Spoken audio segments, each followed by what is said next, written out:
அடுத்தது நாலாவது ரியாக்ஷன் பாத்தீங்கன்னா ஆக்சிஜன் ஏற்ற வினை. ஆக்சிஜன் ஏற்றம் எப்படி நடக்குது அப்படிங்கறத வினை. ஹைட்ரஜன் சல்பைட குளோரினோட சேர்த்து வினைப்படுத்துறோம். ஹைட்ரஜன் சல்பைடு எப்படி ஆக்சிஜன் ஏற்றம் அடையுது அப்படின்னு சொல்லி பார்க்கிறோம். ஹைட்ரஜன் சல்பைடு சல்பராக ஆக்சிஜன் ஏற்றம் அடைகிறது. ஹைட்ரஜன் சல்பைட்ல உள்ளது சல்பராக ஆக்சிஜன் ஏற்றம் அடையுது. HCl சேர்ந்து HCl ஆக கிடைக்குது. இப்போ ஒரு சல்பருக்கு ஒரு சல்பர் ஓகே, 2 H 2 குளோரின், அப்புறம் நம்ம இங்க 2 போட்டோம்னா 2HCl. ஹைட்ரஜன் சல்பைடை சோடியம் குளோரின் வந்து சல்பராக ஆக்சிஜன் ஏற்றம் அடைய செய்கிறது. அதுக்கப்புறம் குளோரின் வந்து பொட்டாசியம் புரோமைடு அல்லது பொட்டாசியம் அயரைடு அல்லது பொட்டாசியம் குளோரைடு. இந்த பொட்டாசியம் மற்றும் ஹேலைடு அதை வந்து என்னதுனாக்கா அதனுடைய ஹேலஜனாவே ஒடுக்கமடைய செய்யுது, ஆக்சிஜன் ஏற்றம் அடைய செய்யுது. இப்போ பாருங்க, இந்த கேவும் சிஎல் சேர்ந்து கேசிஎல் அடைகிறது பிளஸ் Br2 புரோமின் கிடைக்குது. அதாவது பொட்டாசியம் புரோமைடை புரோமினாக ஒடுக்கமடைய செய்ய ஆக்சிஜன் ஏற்றம் அடைய செய்கிறது. பொட்டாசியம் புரோமைடை புரோமினாக ஆக்சிஜன் ஏற்றம் அடைய செய்யுது இந்த குளோரின். இப்போ இங்க 2 போட்டுக்கலாம், ஏன்னா 2 புரோமின் 2 ஆச்சு. அப்ப இங்க 2 வந்துரும், கேசிஎல் குளோரின் 2 எல்லாம் ஓகே, சரி ஆயிடுச்சு. அதுக்கப்புறம் காரங்களுடன் வினை. காரம்னா பாருங்க, NaOH ஒரு காரம், KOH ஒரு காரம், அமோனியம் ஹைட்ராக்சைடு ஒரு காரம், இதெல்லாம் வந்து காரம். OH இருந்ததுன்னா காரம் அப்படின்னு பார்த்துருக்கோம். சோடியம் ஹைட்ராக்சைடு, பொட்டாசியம் ஹைட்ராக்சைடு வலிமை மிகு காரம், அமோனியம் ஹைட்ராக்சைடு வலிமை குறைந்த காரம்.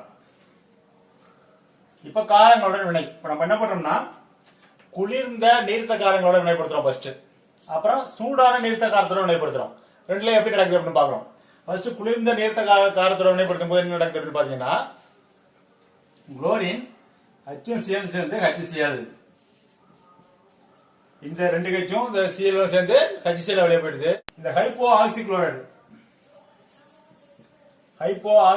கிடைக்குது. மறுபடியும் இந்த ஹைப்போ ஆக்சி குளோரைடு என்ன பண்றோம் அப்படின்னாக்கா, இது மறுபடியும் வினைப்படுதுன்னா மறுபடியும் இன்னொரு காரம் சோடியம் ஹைட்ராக்சைடோட வினைப்பட்டு இது எதை கொடுக்குது அப்படின்னு பாத்தீங்கன்னா, சோடியம் ஆக்சி குளோரைடு கிடைக்குது. சோடியம் ஆக்சி குளோரைடு வந்து சோடியம் ஹைட்ராக்சைடு சேர்ந்து சோடியம் ஆக்சி குளோரைடு பிளஸ் நீர் மூலக்கூறை கொடுக்குது. மறுபடி இது முடிஞ்சு அடுத்து இது எடுத்துக்கிறோம், HCl பிளஸ் சோடியம் ஹைட்ராக்சைடு. இது என்ன பண்ணுது அப்படின்னா, Naவும் Cl சேர்ந்து NaCl பிளஸ் H2O நேரடியாக H2O கிடைச்சிருது. இப்போ இதனுடைய மொத்த வினையை பாருங்க.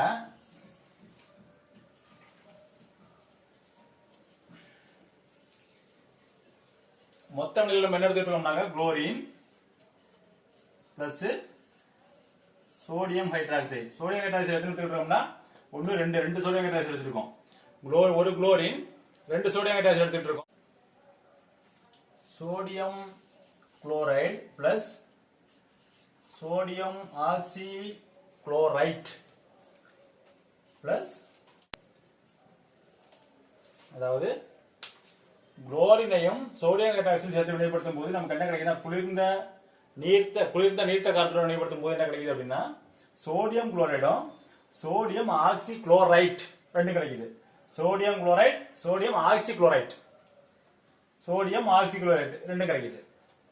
இதையே இப்ப நம்ம சூடான காரத்தோட வினைப்படுத்தணும் அப்படின்னாக்கா இது என்ன நடக்கும் அப்படின்னு பாத்தீங்கன்னா, இதோட சூடான காரம் இப்போ குளிர்ந்த காரம் இல்லாம சூடான காரத்தோட வினைப்படுத்தும் போது × 3 சூடான அடர் காரம்னாக்க கான்சன்ட்ரேஷன் அதிகப்படுத்துறோம். இப்ப என்ன பண்றோம்னா, இதுல உள்ள கான்சன்ட்ரேஷன் எல்லாத்துக்குமே செறிவு என்ன பண்றோம், அதிகப்படுத்துறோம். அதாவது 3 மடங்கு அதிகப்படுத்துறோம். 1 மடங்கு இருக்க முடியாது, 3 மடங்கு அதிகப்படுத்துறோம். இப்ப இந்த மாதிரி 3 ஆயிடுச்சு. அதே போல இதுக்கு என்ன பண்றோம், × 3 இதுக்கும் 3 அப்படின்னு சொல்லி போட்டோம். 3 மடங்கு இதுக்கு நம்ம 3 மடங்கு அதிகப்படுத்துறோம், இதுக்கு 3 மடங்கு அதிகப்படுத்துறோம்.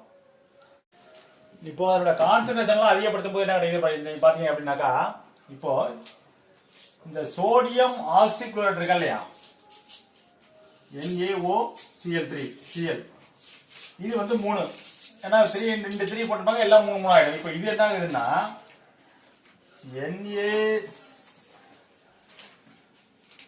NaClO3 பிளஸ் NaCl இந்த மாதிரி உருவாகுது. அதாவது சோடியம் ஆக்சி குளோரைட் சோடியம் ட்ரை ஆக்சி குளோரைட்டா மாறுது. இது சோடியம் குளோரைடு. பாருங்க 3 சோடியம், இங்க 3 சோடியம், குளோரின் 3 குளோரின், இங்க ஒரு குளோரின், இங்க ஒரு குளோரின். அப்ப நம்ம என்ன பண்ணலாம், இங்க 2 போட்டுக்கலாம். ஏன்னா 3 ஆக்சிஜனுக்கு ஆல்ரெடி இங்க 3 ஆக்சிஜன் இங்க போட்டோம்னா, இங்க நம்ம இந்த 2 போட்டோம்னா ஆக்சிஜனோட எண்ணிக்கை மாறிடும். அதனால இங்க என்ன பண்ணலாம், இங்க போட்டுக்கலாம். 3 Na 3 ஆக்சிஜன் 3 ஆக்சிஜன் 3 குளோரின், இங்க ஒரு குளோரின், இங்க ஒரு 2 குளோரின். முடிஞ்சிச்சு. இதை போல என்னுடைய ஒட்டுமொத்த வினை பாத்தீங்க அப்படின்னா குளோரின் பிளஸ் NaOH. எத்தனை NaOH மொத்தம்? இங்க ஒரு 3 NaOH, இங்க ஒரு 3 NaOH, மொத்தம் 6 NaOH. குளோரின் 6 NaOH இருக்கு மொத்தம். என்ன கிடைக்குது அப்படின்னாக்கா NaCl plus NaClO3 plus H2O. இப்போ இதுல இந்த 5 இங்க தான் நம்ம போடணும். இங்க போட்டோம்னாக்கா அந்த ஆக்சிஜனோட எண்ணிக்கை மாறிடும். அதனால நம்ம என்ன பண்றோம், 6 ஆக்சிஜன், இங்க ஒரு 3 ஆக்சிஜன் இருக்கு, இங்க ஒரு 3 ஹைட்ரஜன் இருக்கு, 3 நீர் மூலக்கூறு, 6 ஆக்சிஜன் ஆச்சு. இப்போ ஹைட்ரஜன் பாருங்க, 2 6 ஹைட்ரஜன், இங்க 6 ஹைட்ரஜன், குளோரின் 2 குளோரின், இங்க எத்தனை 5 5 1 6 குளோரின். அப்ப என்ன பண்ணலாம், இங்க நம்ம 3 போட்டுக்கலாம். 2 6 குளோரின், இங்க 6 குளோரின், சோடியம் 6 சோடியம், இங்க 5 சோடியம், இங்க ஒரு சோடியம், மொத்த வினை முடிச்சு. அடுத்தது ஆக்சிஜனேற்ற மற்றும் வெளுக்கும் பண்பு. குளோரினுடைய ஆக்சிஜனேற்ற பண்பு மற்றும் வெளுக்கும் பண்பு. ஆக்சிஜனேற்ற முன்னாடியே பார்த்துட்டோம். இப்ப வெளுக்கும் பண்பு பார்க்கிறோம். நீர் மூலக்கூறை குளோரினுடன் சேர்த்து வினைப்படுத்தும் போது என்ன கிடைக்கும் அப்படின்னு பார்த்தோம். இந்த H ஒரு Cl சேர்ந்து HCl கொடுக்கும், பிளஸ் இன்னொரு H O இந்த Cl 3 சேர்ந்து HOCl, ஹைப்போ ஆக்சிகுளோரைட கொடுக்கும், ஹைட்ரஜன் ஆக்சிகுளோரைட கொடுக்கும். இப்போ ஹைட்ரஜன் ஆக்சிகுளோரைடு கிடைக்குது. இப்போ இதுல பாத்தீங்க அப்படின்னாக்கா இந்த ஹைட்ரஜன் ஆக்சிகுளோரைடு HOCl மறுபடியும் அப்படின்னா HCl ஆகவும் பிளஸ் பிரைவேட் நிலை ஹைட்ரஜன் ஆகவும் கொடுக்குது. இந்த ஹைட்ரஜன் நேரம் அங்க போயிடுது, இந்த HCl சேர்ந்து HCl ஆயிடுது, பிரைவேட் நிலை ஹைட்ரஜன் கொடுக்குது. இந்த குளோரின் மிக சிறந்த வெளுக்கும் பண்பை பெற்றிருந்த காரணம் என்னன்னு பாத்தீங்கன்னா இந்த பிரைவேட் நிலை ஆக்சிஜன், பிரைவேட் நிலை ஆக்சிஜன். இந்த வெளுக்கும் பண்பு பாத்தீங்கன்னா ரொம்ப நிரந்தரமானது. குளோரினால் இருக்கக்கூடிய வெளுக்கும் பண்பு நிரந்தரமானது. அதாவது அதனுடைய கலர் மாறிடுச்சு அப்படின்னாக்கா மறுபடியும் திரும்ப வராது, மாறினது அப்படியே போயிடும். நைட்ரஜன் நம்ம பார்த்தோம், திரும்பி மறுபடியும் வரும் அப்படின்னு சொல்லி. ஏன்னா ஆக்சிஜன் இல்ல, குளோரின்ல வராது, அவ்வளவுதான், முடிஞ்சு போச்சு. அதோட கலர் சாயம் போனதுதான், மறுபடியும் அதை கொண்டு வர முடியாது. இப்போ நிறம் பிளஸ் பிரைவேட் நிலை ஆக்சிஜன், இப்போ நிறமற்ற பொருள், நிறமுள்ள பொருள், பிரைவேட் நிலை ஆக்சிஜன் இது நிறமற்ற பொருள். பிரைவேட் நிலை ஆக்சிஜன் இருக்கிறதுனால என்னது, அதனுடைய நிறம் சாயம் வெளியே போகுது, வெளுத்து போகுது. அடுத்தது அந்த ஆக்சிஜனேட்டர் நம்ம ஆல்ரெடி முன்னாடியே பார்த்துட்டோம், ஹைட்ரஜன் சல்பேட்டை சல்பராக மாற்றோம் அப்படிங்கிறதுலாம். இப்போ சலவைத்தூள் தயாரித்தல். கால்சியம் ஹைட்ராக்சைடு எடுத்துக்கிட்டு, கால்சியம் ஹைட்ராக்சைடு குளோரைனை வினைப்படுத்தும் போது நமக்கு கால்சியம் ஆக்சி குளோரைடு கிடைக்கிறது. இதுக்கு பேர் தான் சலவைத்தூள். கால்சியம் ஆக்சி குளோரைடு கிடைக்குது, இதுக்கு பேர் தான் சலவைத்தூள். பிளஸ் பேலன்ஸ் என்ன இருக்கும், இங்க உள்ள H ஒரு H2O மட்டும் இருக்கும், அது நீர் மூலக்கூறா வெளியே வந்துச்சு. இந்த கால்சியம் 2 குளோரின் ஒரு ஆக்சிஜன் எடுத்துட்டு கால்சியம் ஆக்சி குளோரைடு வெளியே வருது, நீர் மூலக்கூறா அப்படியே வெளியே வந்தது. அடுத்தது இடப்பெயர்ச்சி ஆக்சிஜனேற்ற ஒடுக்க வினை. இப்ப பாருங்க,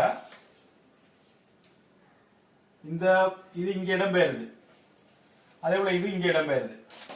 எப்படி இடம்பெயருதுன்னா KCl plus Br2 KCl plus I2 அப்படின்னு சொல்லி இடம்பெறுது. அப்படின்னா நம்ம என்ன பண்ணி 2 போட்டுக்கலாம், இங்கே 2 போட்டா கரெக்டா இருக்கும். இங்கே 2 இங்கே 2 chlorine 2 chlorine 2 chlorine 2 potassium 2 potassium 2 bromine 2 bromine. இப்போ கடைசியா பார்க்க போறது என்னன்னா குளோரினுடைய செயற்கை சேர்மங்கள் உருவாதல்.